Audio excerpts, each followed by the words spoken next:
আমাদের প্রোগ্রাম রয়েছে 20 তারিখ থেকে শুরু, 26 তারিখ পর্যন্ত চলবে। 3 দিন আমাদের ধর্মীয় অনুষ্ঠান, 3 দিন আমাদের বাউল উৎসব।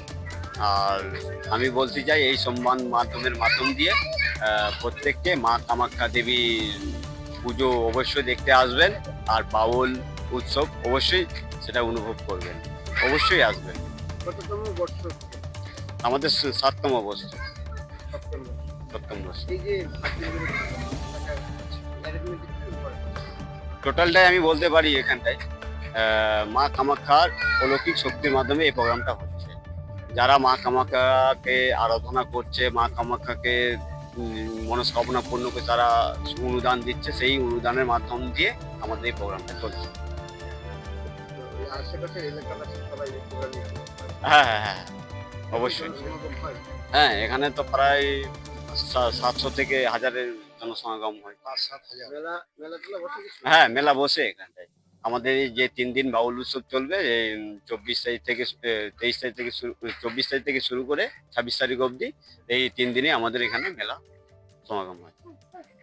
আমাদের মা কামাখ্যা বাবা বনন্দ পূজার উপলক্ষে 7 দিনের ব্যাপী ধর্মিক অনুষ্ঠান চলছে।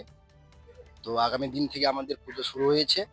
আজ ওম শান্তির সমাবেশ রয়েছে, আর সঙ্গে 21শে জুন আজকে যোগা দিবস, তার উপলক্ষে আমরা একটা যোগ সাধনার মনস্থ রেখেছি।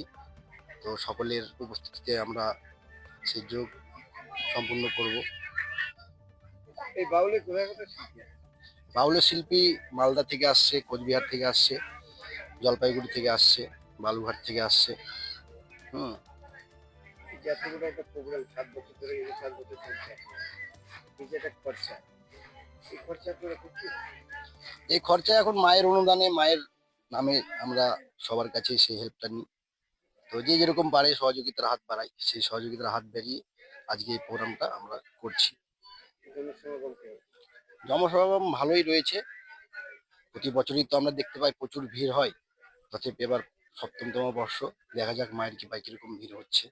আপনাদের প্রোগ্রামের মাঝে এই টাইমটাতে বৃষ্টি, বর্ষা বা ঝড়ের শুরু, এতে কতটা চিন্তিত আছে? চিন্তিত এখন কি করবো, সব মায়েরই কৃপা। মা যদি চাই রৌদ্র দিবে, মা যদি চাই বৃষ্টি দিবে। এখন যদি বৃষ্টি হয় কিছু করার নেই। এইটুকুই আমার আবেদন আপনাদের সংবাদ মাধ্যমের মাধ্যমে।